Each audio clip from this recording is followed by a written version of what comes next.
Okay, so I'm here today to take out Wolf Castle number 5. This castle has quite the classic design. It looks very symmetrical and it has 4 little moats around its keep.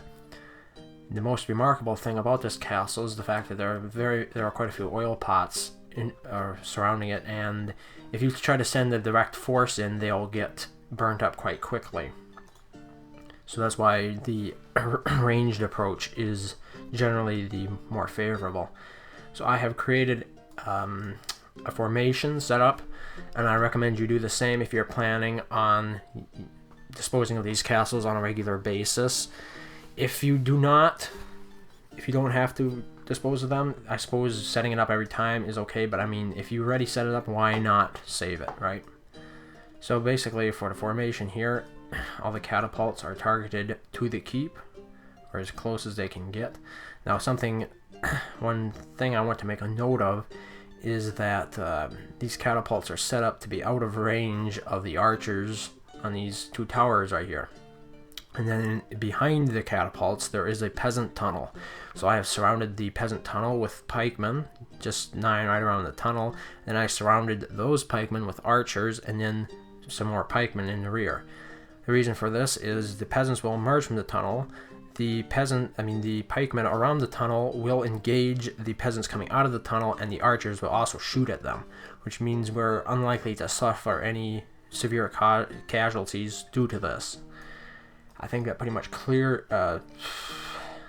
If you look over here, we have pikemen set up to engage the swordsmen at the 4 exit points of this keep, and there will be sally forth knights, but they should be quickly dispatched. Now, the approach to this castle is to come at it straight from the front, so I will be taking down the gatehouses and then using the archers to clear the towers all the way around. Some of them will die, but hopefully these pikemen will trip the oil pots so that they won't burn up a whole lot of our archers. So I think that covers everything that you need to know about how to set this attack up. Let's launch the attack and see what happens. One thing I want to mention is that AI castles have an honor circle. If you attack outside the honor circle, the attack will gain you or net you no honor for it. So you want to make sure you stay within this red circle when attacking AI castles or bandits or wolf lairs.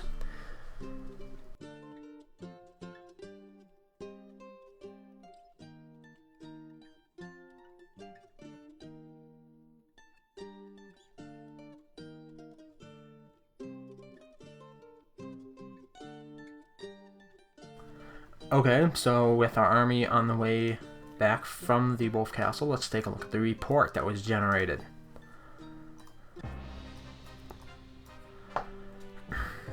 As you can see, the peasants I was talking about are coming out of the tunnel there, so some of our troops got left behind. And they're dealing with the peasants to protect the catapults from the peasant attacks.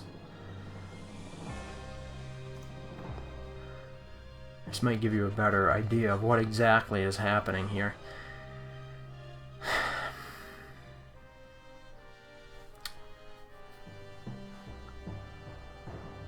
As you can see, there are only a few killing pit traps right here on the perimeter. Nothing too serious. And if catapults hit the walls that oil pots are on and then hit the oil pots, they'll disappear. So you don't, if you can get the catapults to knock the walls down that the oil pots are on, you don't have to worry too much about your troops tripping the oil pots later on. However, if you do fail this attack and try to attack it again, the oil pots will be set up again on the ground, so you have to be conscious of that. So the attack I was really going for here, or the style of attack, was one to get the maximum amount of honor from this castle that I could. I could have ignored the towers here to the rear, but killing them will net you additional honor because there are around 25 archers in there. So our pikemen here are taking a bit of collateral damage from the catapults, but it's nothing serious. So let's take a look at the battle result. We had 350 archers, nearly well, 243 survived. So yeah, there's approximately 100 archers that we lost. 40 out of 125 pikemen survived, and 25 out of 25 catapults survived. Since the catapults are the most expensive troop type, they're the ones you want to make sure to stay safe. So we succeeded in that objective by protecting them from the tunnel peasants and keeping them out of range of the archers on these towers here, like I mentioned before. The style of the setup was in an effort to sort of appeal to both expert players or players who have been playing a long time, as well as the players who are somewhat new to the game and don't have all access to all the technology or access to as many troops and stuff. But I did use a full army of 500 in this attack, and I recommend you do the same because it sort of becomes the divide and conquer method. If you divide your force up too much, you will suffer far greater casualties than you would if you simply added more troops to it and overwhelmed the enemy.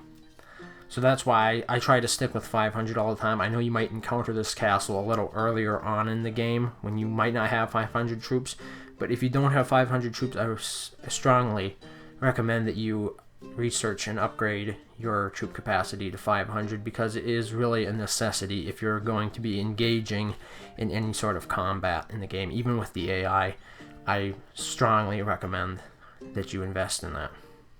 So I believe that covers everything I wanted to say for Wolf Castle number 5. As you can see, it wasn't in my parish, but it never hurts to help out the neighbors when you're removing these castles. It reduces the negative popularity in their parishes as well, right? So I think this video has been a bit long, so I think I'll wrap it up here and say thank you very much for watching, and I hope to see you next time. Stronghold Kingdoms. The battle has just begun.